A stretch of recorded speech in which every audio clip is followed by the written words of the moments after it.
பாலுமாக.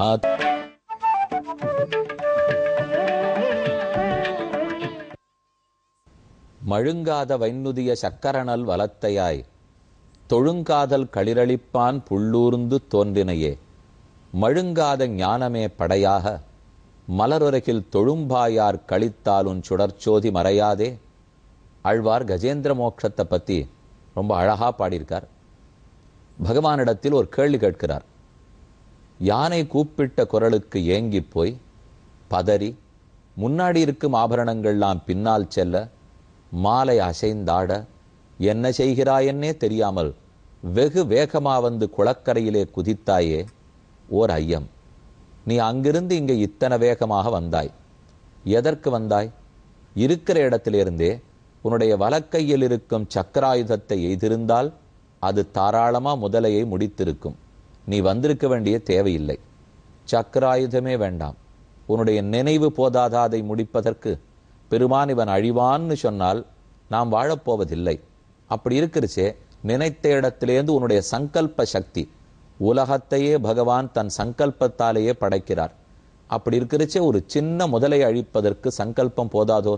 எதற்காக ஓடி வர வேணும் என்ன ஆழ்வார் பெருமானிடத்தில் கேட்டுக்கொண்டு, நல்ல வேளை நீ வந்தாயோ, காப்பாளன்கிற பெயர் உனக்கு காக்கப்பட்டது. நீ மட்டும் வராமல் இருந்திருந்தால் உன்னுடைய பெருமையே மழுங்கி போயிருக்கும். பாசுரத்தை திரும்ப சொல்றேன். மழுங்காத வைநுதிய சக்கரநல் வலத்தையாய் தொழுங்காதல் களிரளிப்பான் புள்ளூர்ந்து தோன்றினையே. பெருமான சேவிக்கணும், தரிசிக்க வேணும்னு காதல் படைத்த யானை. அந்த யானைக்கு தரிசனம் கொடுப்பதற்காக கருடன் பேரிலே ஆரோகணித்து ஓடி ஓடி வந்தாயே. மழுங்காத வைநுதிய சக்கரநல் வலத்தையாய், மழுங்காத நுதி நுனி படைத்த சக்கரத்தை வலக்கையிலே பிடித்தவனே, அதை பிரயோகப்படுத்தியிருக்க கூடாதா? வேண்டாம், அதை விட்டுடுவோம். மழுங்காத ஞானமே படையாக உன்னுடைய சிறந்த அறிவு, சர்வஜத்துவம், சத்திய சங்கல்பத்துவம், எடுத்த செயலை முடிக்கக்கூடிய ஆற்றல், அந்த நினைவினாலே இதை கொன்று முடித்திருக்க கூடாதா? ஏன் மகாபாரத யுத்தத்தின் போது அர்ஜுனனுடைய மகனை கொன்று விட்டார்கள்ங்கிற கோபத்திலே அர்ஜுனன் பிரதிஜை பண்ணினான், இதோ ஜெயத்ரதனை இன்று மாலை சூரிய அஸ்தமனத்துக்குள் கொல்லுகிறேன், இல்லை என்றால் அக்னி பிரவேசம் பண்ணுகிறேன். சாயங்காலம் மணி 5:30, ஒன்றுமே நடக்கவில்லை. ஜெயத்ரதன் கிட்டக்கவே நெருங்க முடியல. கண்ணன் பார்த்தார், தன்னுடைய வலக்கை ஆழியை நினைக்க ஆழி வந்து சூரியனை மறைத்தது. சூரியன் மறைந்தவுடன், ஓ சூரியன் அஸ்தமிச்சுட்டார் என்னை எல்லா கௌரவர்களும் அருகே வந்து அர்ஜுனன் தீகுதிக்கப் போகிறான்னு காத்திருந்தார்கள். பெருமான் சக்கராயுதத்தை விலக்கினார். சூரியன் ஒளிவிட்டான், அஸ்தமிக்கவில்லைன்னு தெரிஞ்சது. அப்போதே அர்ஜுனன் அம்பைதான் எதிரிய முடித்து விட்டான். ஆழ்வார் இதை நினைச்சுன்னு கேட்கிறார், இதை போல ஒண்ணு பண்ணக்கூடாதா? அங்கிருந்து ஓடோடித்தான் வர வேண்டுமா? வந்தாத்தான் கொல்லணுமா? இல்லை வர்றதுக்கு இங்கே ஏதானு ராவணன் எதிரியா, சிசுபாலன் எதிரியா, வலிய எதிரியா? அல்ல, ஒண்ணுமில்ல, ஒரு நீழ்வாழ் பிராணி. அந்த முதலைக்காகவா இத்தனை தூரம் ஓடி வர வேண்டும்? எதற்காக ஓடி வந்தாய்னு விசாரணை பண்ணி கொண்டு, மழுங்காத ஞானமே படையாக தொழுங்காதல் களிரளிப்பான் புள்ளூர்ந்து தோன்றினையே. மலரொரகில் தொழும்பாயார் கழித்தாலும் சுடர்ச்சோதி மறையாதே. நீ மட்டும் வராமல் இருந்த இடத்திலேருந்து இந்த முதலையை கொன்னிருந்தாயானால் உன் சுடர்ச்சோதி மறைந்து போயிருக்கும். உன்னுடைய பெருமை இருந்திருக்காது, பெருமையற்று போயிருப்பாய். நல்லவேளை நீ வந்தாய். இந்த பாசுரத்துக்கு கருத்து என்ன? கண்ணன் கீதையில சொல்றது, பரித்ராணாய சாதூனாம் விநாசாய ச துஷ்கிருதாம் தர்ம சம்ஸ்தாபனார்த்தாய சம்பவாமி யுகே யுகே. கண்ணன் குருக்ஷேத்திரத்தில் நின்று அர்ஜுனனுடைய திருத்தேர் தட்டிலிருந்து சொல்லி கொடுத்த ரொம்ப ஆச்சரியமான வார்த்தை. சாதுக்களை காப்பதற்கும் துஷ்டர்களை அழிப்பதற்கும் தர்மத்தை நிலைநாட்டுவதற்கும் நான் பிறக்கிறேன், இதுவே என் பிறவி பயன் என்று அறுதியிட்டான் எம்பெருமான். இப்ப வைகுண்டத்திலே இருந்துட்டு யானையை காப்பாத்துறதுக்கு குளத்தங்கரைக்கு வரலேன்னு வச்சுப்போம். வைகுண்டத்திலே இருந்தார், முதலையை கொன்னுட்டார். முதலையை கொன்னா அப்ப விரோதி போயிடுவார், துஷ்டர்களை முடிச்சதாயிருக்கும். தர்மமும் நிலைநிறுத்தப்படும், அதுக்கும் கஷ்டம் இல்லை. ஆனா சாது பரித்ராணம், சாதுக்களை காப்பாற்றணுமே, அவர்கள் தங்கள் உயிரை காப்பாற்றிக் கொள்ள பெருமானை வேண்டுவதே இல்லை. அவனுடைய தரிசனம் வேணுங்கிறதுக்காகத்தான் வேண்டுகிறார்கள். அவனை சேவிக்கணும்னு ஆசைப்படுற பக்தர்களிடத்தே இவர் நேர போய் உதவி புரியாமல் இருந்த இடத்திலேருந்தே உதவினால் அப்ப மற்ற 2 பயன்களும் நடந்துடும். ஆனா சாதுக்களை காத்ததுங்கிற பயன் நடக்காது. அவர்களை பொறுத்த வரைக்கும் நேர பெருமாளை சேவிக்கணும். மற்றபடி உடம்பை காப்பாத்திக்கிறதோ பகைவனை அழிக்கிறதோ அவர்களுக்கு முக்கியமே இல்லை. இதைத்தான் ராமானுஜர் தம்முடைய கீதா பாஷ்யத்திலே பரித்ராணாய சாதுனாம் விநாசாய துஷ்கிருதான் தர்ம சம்ஸ்தாபனார்த்தாய சம்பவாமி யுகே யுகே, இந்த 3 பயன்களில் பெருமான் வராவிட்டாலும் 2 பயன்கள் ஈடேறும். அவர் வந்தால்தான் சாதுக்களை ரட்சிக்க முடியும். அதற்காகத்தான் பெருமாள் ஓடோடி வரப்போகிறார். ஆனால் அப்படி சட்டுன்னு வந்துடுவரா? கீழிருந்து ஆனை இப்ப கூட்டுடு சொல்லியோ, வைகுந்தத்துல பகவான் எழுந்தருள் இருக்கிறார். இந்த பக்கத்துல அந்த பக்கத்திலே, வலது பக்கத்திலே ஸ்ரீதேவி நாச்சியார், இடது பக்கத்திலே பூதேவி நீளாதேவி நாச்சிமார்கள், கோடானு கோடி நித்தியசூரிகள், முக்தாத்மாக்கள், கருடன். ரொம்ப அழகான ஆதிசேஷ பர்யங்கத்துல பெருமாள் எழுந்தருள் இருக்கிறார். பக்கத்துல விஷக்சேனர் பெரம்பு பிடித்து கொண்டு காத்திருக்கிறார். இப்படி ஒரு இடம். இந்த பின்புலத்தை ஞாபகம் வச்சுங்கோ. இந்த இடத்துலதான் பகவானுடைய காதல போய் கீழேந்து இது கூப்பிட்டு சொல்லியோ, நாராயணா ஓ மணிவண்ணா நாகணையாய் வாராய் என் ஆரிடர நீக்காய்னு யானை கூப்பிட்டது சப்த சஹா. விஷ்ணு சாஸ்திரநாம அத்தியாயத்திலே ரொம்ப ஆச்சரியமான திருநாமம். தன் பக்தர்கள் கூப்பிட கூப்பிட அது காதில் பட்டு உடனே நடவடிக்கை இருக்கிறான். இங்கேயோ நித்தியசூரிகளும் முக்தாத்மாக்களும் ஹாவு ஹாவு ஹாவு என்று சாமகானம் பண்ணிக்கொண்டே இருப்பார்களாம். அந்த கானம் பெருமாள் காதல கேட்டுட்டே இருக்கு. ஆனா அதை தாண்டி இது கூப்பிட்டு சொல்லியோ, நாராயணாவோ மணிவண்ணா நாகணையாய் ஆதி மூலமே என் இது கூப்பிட அந்த குரல் பெருமானுடைய காதில் விழ இனி இங்கு காத்திருக்க முடியாது. ஏற்கனவே நம் பக்தனை வெகு நாள் போராட வைத்து விட்டோம், உடனடியாக செல்ல வேண்டும். அப்ப மகாலட்சுமி பக்கத்துல இருக்கிற சொல்றார், இவ்வளவு நேரமே போயிருக்கலாமே, ஏன் அன்றே போகாமல் அவன் கூப்பிட்டவுடன் தான் போக வேணுமா? ஒரு குழந்தை ஏங்கினாத்தான் பால் கொடுக்கணுமா? வயத்தை பார்த்து பால் கொடுக்க வேண்டாமா அப்படின்னு தாயார் கேட்டாள். அப்ப பகவான் பதில் சொல்றார், நான் காப்பேன்கிற உறுதி அவனுக்கு வர வேண்டும். தன்னை தானே காத்து கொள்ளலாம்ங்கிற எண்ணம் இருக்கும் வரைக்கும் நான் காக்க சென்றால் அவன் ஏற்றுக்கொள்ள மாட்டான். பசி ஏற்பட்டால் தான் பால் கொடுக்கணுமே தவிர, பசி இல்லாத போது சக்கர பொங்கலை கொடுத்தாலும் அது ரசிக்காது. வெறுத்து ஒதுக்கிடுவோம். மதிப்பு தெரியாமலே இகழ்ச்சியோட நகர்த்திடுவோம். அதனாலதான் பெருமாள் உடனே வர்றதில்லை. நாம எந்த நிமிஷம் இதை புரிஞ்சுடுறோமோ, இனி எனக்கு நான் காப்பாளன் அல்லன், நீயே என்னை காப்பவன், நீயே எனக்கு ரக்ஷகன்னு எப்ப புரிஞ்சுக்கிறோமோ அடுத்த நிமிஷம் காலதாமதப்படுத்தவே மாட்டான். தேவி அதற்காகத்தான் முன்னாடியே இது பேச்சுவார்த்தை நடந்திருக்கு. இப்ப யானை கூப்பிட்டது, பெருமாள் புறப்பட வேண்டும். ஸ்ரீ பராசர பட்டர் கூரத்தாழ்வானுடைய திருக்குமாரர். இன்னைக்கும் ஸ்ரீரங்கத்துல கூரத்தாழ்வானுடைய சன்னதிக்கு போனேன்னு வச்சுங்கோ, அங்க கூரத்தாழ்வானை சேவித்துக் கொள்ளலாம், அங்கேயே பராசர பட்டரையும் சேவித்துக் கொள்ளலாம். 2 வியக்திகளும் ரொம்ப ஆச்சரியமா எழுந்துள்ளிருக்கா.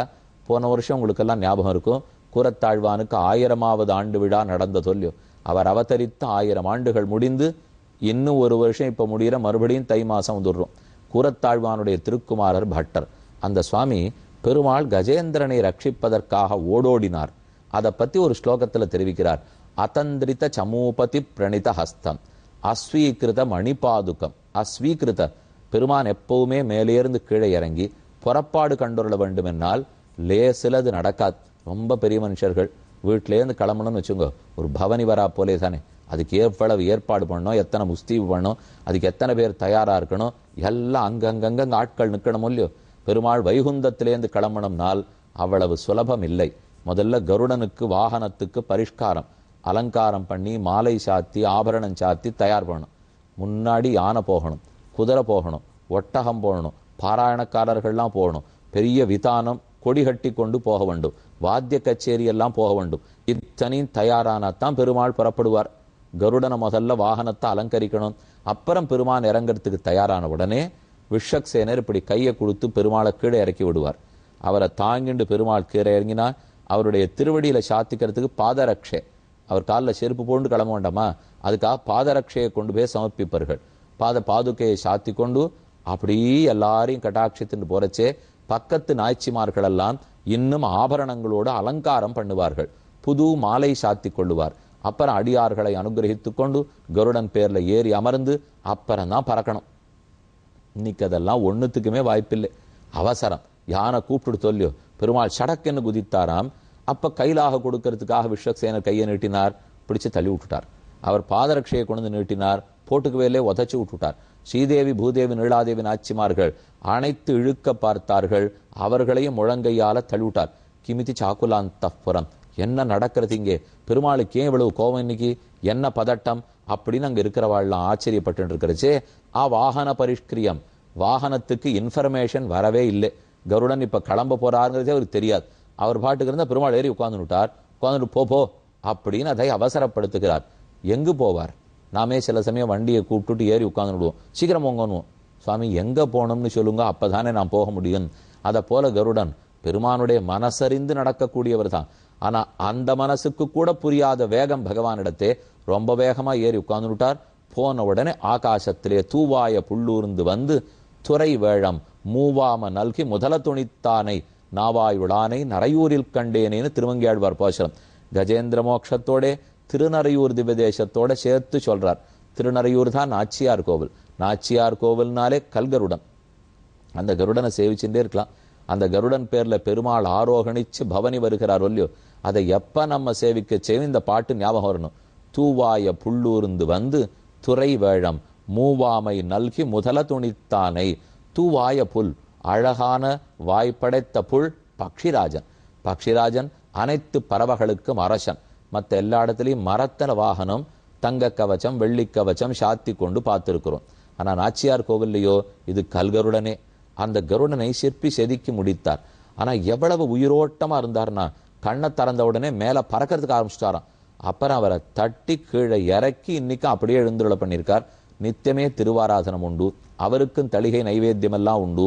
நாச்சியார் திருக்கோவில், அதாவது நாச்சியாருக்குன்னு வஞ்சளவல்லி நாச்சியார், நம்பிக்கை நாச்சியார், திவதேசத்து பெருமாள், ஸ்ரீனிவாச பெருமாள், பக்கத்துல வஞ்சளவல்லி தாயார். அந்த திவதேசத்துக்கு திருநறையூர்னு பேரு, நாச்சியார் கோவில்னு பிரசித்தமா சொல்றது. இந்த பெருமாளுடைய ஆச்சரியமான செய்தி என்னன்னைக்கு இந்த கல்கருடன் பேர்ல பெருமாள் எழுந்துருளுகிறாரோ, வெளியில வந்தா 64 பேர் கூட பெருமாளை எழுந்துருள பண்ணணும். ஆனா உள்ளிருந்து வந்தா சின்ன இடம். முதல்ல கொஞ்சமான பேர், 8 பேர் எழப்பண்டு வரா, அப்புறம் 16 பேர், அப்புறம் 32 பேர். ஓரோடு மாடமா தாண்ட தாண்ட மாடக்கோயிலை போலத்தான் இந்த கோயிலின் அமைப்பே இருக்கும். கீழே அதுக்கு கொஞ்சம் படிக்கட்டு, அதுக்கப்புறம் கொஞ்சம் படிக்கட்டு, அப்புறம் கொஞ்சம் படிக்கட்டு. இந்த ஓரொரு மாடத்தையும் தாண்டி வரும்போது ஆட்கள் கூடிண்டே போகணும். அப்பதான் பெருமாளை தூக்கிறதுக்கே வாழால முடியும். புறப்பாடெல்லாம் நிறைய நாழி நடக்கும். முடிஞ்சிட்டு கோவிலுக்குள்ள திரும்ப வராரோ இல்லையோ, அப்ப 64 32 ஆயிடுவா. 32 பேர் 16 பேர் ஆயிடுவா. 16 பேர் 8 பேர் ஆயிடுவா. உள்ள போறச்சே ரொம்ப லேசா பெருமாள் உள்ளுக்குள்ள எழுந்து விடுவார். எதற்காக இருக்கலாம்னா, வரும்போது ரொம்ப கனத்த இதயத்தோட வருகிறார். ஓ, யானைக்கு என்ன ஆபத்தோ காப்பாற்றணுமோங்கிற வேகம் இல்லையோ, கனம் பாரம் கூடிண்டே போறது. காப்பாத்தியாச்சு, இனிமே மனசு லேசா போச்சு. ஆனாலும் அதே லேசோட திரும்பி எழுந்து விடுறார்.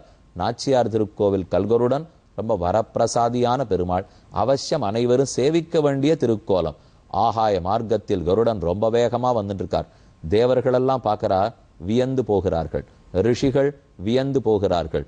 பெண்ணுலாம் சடையினாலும் பிறமுனு முன்னை காண்பான், எண்ணிலா ஊழி ஊழி தவம் செய்தார் வெள்கி நிற்ப, பெண்ணுளார் வியப்ப வந்து ஆனைக்கண் அருளையீந்த கண்ணுரா உன்னையன்னோ கழகனா கருதுமாறே. ரொம்ப ஆச்சரியமான பாசுரம். தொண்டரடிப்புடி ஆழ்வாருடைய திருமாலை பாசுரம். இன்றைய தினம் இந்த பாசுரத்தை இப்போ ஒலிப்பதிவு பண்ணிட்டு இருக்காளோ இல்லையோ, பண்ணிட்டு இருக்கிற அன்னைக்கே மார்கழி கேட்டை உற்சவம். மார்கழி மாசம் கேட்டை திருநட்சத்திரத்துல தான் தொண்டரடிப்புடி ஆழ்வாருடைய திருவவதாரம். அந்த நட்சத்திரத்தில் திருமண்டங்குடிங்கிற திவ்யதேசம், கும்பகோணத்துக்கு பக்கத்தில் இருக்கிற திருமண்டங்குடி, அங்குதான் தொண்டரடிப்புடி ஆழ்வார் அவதரித்தார். அவர் சாதிக்கிறார், பெண்ணுளாம் சடையினாலும் பிறமனும் உன்னை காண்பான். பிரம்மாவா இருக்கட்டும், இந்திர ருத்ராதி தேவர்களா இருக்கட்டும், இவா இத்தனை பேரும் உன்னை சேவிக்கணுங்கிறதுக்கு ரொம்ப நாளா காத்துட்டு இருக்காக. ஊழி ஊழி வெள்கி நிற்ப விண்ணுளார் வியப்ப வந்து, இப்ப அவர்கள்லாம் வெட்கப்பட்டு கொண்டு, நம்ம 10,000 வருஷம் தபஸ் பண்ணி ஒண்ணுமே பயனில்லை. அவனானா இப்ப கொஞ்ச நாள்ல முதலை நடத்துல போராடிட்டு பெருமாளை சேவிச்சு விடுறானே, அவர் தரிசனம் நமக்கு கிடைக்கல, மோட்சம் கிடைக்கல, ஆனா அவனுக்கு கிடைச்சுடுத்தே. என்ன விண்ணுளார் வியப்ப வந்து ஆனைக்கு அன்னு அருளையீந்த கண்ணுரா, அன்னைக்கு அந்த யானைக்கு அனுகிரகிப்பதற்காக ஓடோடினாயே, நினைத்து நினைத்து ஆனந்தப்படுகிறேன். என்ன வேகம், என்ன வேகம்! பெருமாள் வேகமா வந்தார். கருடனுடைய வேகம் போர்ல காலால குத்துறார், கையால உதைக்கிறாராம். ஹும் ஹும் அப்படின்னு ஹுங்காரம் பண்ணி வேகமா போங்கிறார். இது என்ன சாதாரண வண்டியா ஹும் ஹும்னு சொல்றதுக்கு ஓட்டுறதுக்கு? வேதாத்மா வேகேஸ்வரா சுபர்ணோசி கருத்மான். ஆனா அதுவும் வேகம் போறவில்லை. பெருமாள் பார்த்தார், இனி இவன் பேரிலே நாம் போய் பிரயோஜனம் இல்லை. கருடனையும் தூக்கி தந்தோளில் வைத்து கொண்டு தான் வேகமாக பறந்தார். அங்கிருந்து கிளம்பினவர் ரொம்ப வேகமா முன்னாடி போட்டு இருந்த ஆபரணம்லாம் பின்னாடி படுத்தான். பின்னாடி இருக்கிற திருவாபரணம்லாம் முன்னாடி வந்துடுத்து. மாலை அலண்டு படுத்து, தலையெல்லாம் கலைஞ்சு படுத்து, முகமே வான்முகம் வியப்ப செவ்வாய் துடிப்ப என்று வாய் துடிக்கிறது, முகம் வேர்த்து படுத்து, கண்ணு துடிக்கிறது. அதிவேகம் யாரோ சீதையை கவர்ந்து போயிட்டா மாதிரியும், ஏதோ ராவணன் முன்னாடி வந்து நிற்கிற மாதிரியும் ஒண்ணுமில்லை. ஒரு ஜந்து பிராணி ஆணை கூப்பிடுகிறது. அது யாரோட போராடுகிறது? ஒரு நீர்வாழ் சிறு புழு போன்ற முதலையோட. ஆனால் அந்த கஜேந்திரங்கிற பக்தன் கூப்பிட்டான்ங்கிறதுக்காக என்ன வேகம்! பட்டர் தெரிவித்தார், உனக்கு நமஸ்காரம் நான் சொல்ல போறதில்லை, பகவத ஸ்வராயை நமக, உன் வேகத்துக்கு நமஸ்காரம். பக்தன் கூப்பிட்டான்னு உடனே ஓடி வந்தியோ இல்லையோ, வேகத்துக்கே நமஸ்காரம். அப்படி என் தந்தையார் ரொம்ப வேடிக்கையா சொல்லுவார். பெருமாள் அங்கேருந்து கிளம்பிட்டார் வைகுந்தத்திலேருந்து. பக்கத்துல இருக்கிற ஸ்திரீகள்லாம் கேட்கறா, எங்க போறீள் எங்க போறீள்? என்ன இப்போ அவசரம்னால், கஜம்னா யானையோ இல்லையோ, வைகுந்தத்துல கான்னு சொன்னாராம். ரொம்ப வேகமா அதுக்குள்ள வெளியில வந்துட்டார். மிச்சதை முடிக்கலே ஜம்முன்னு வந்து குதிச்சிட்டாராம். ஆக குளத்தங்கரையில அங்க கான்னு கிளம்பினா, இங்க ஜம்முன்னு அத்தனை வேகத்துல பெருமாள் வந்துட்டார்னு அர்த்தம். வந்தாகிவிட்டது. ஆகாசத்துல வரச்சேவே யானை எப்படி முதலை காலில் சிக்கி கொண்டிருக்கிறதுன்னு பார்த்துட்டார் பெருமாள். பக்கத்துல இருக்கிற தேவர்கள்லாம் அப்பதான் சொன்னா, பெருமாளை தரிசிக்கிறதுக்கு ஒரு சூக்ஷ்மம் இருக்குன்னு தெரியாத போச்சு. தவமெல்லாம் பண்ண வேண்டாம் போல் இருக்கு, எத்தனை வருஷமும் வேண்டாம், முதலையோட வாயில காலை கொடுத்துட்டா பெருமாளை சேவிக்கலான்னு இத்தனை நாள் தெரியாதபடுத்தே என்ன அவர்கள் வியந்து நிற்க பெருமான் மடுக்கரைக்கு வந்துட்டார். இனி யானை எப்படி காப்பாற்றுகிறார்னு பொறுத்திருந்து பார்ப்போம்.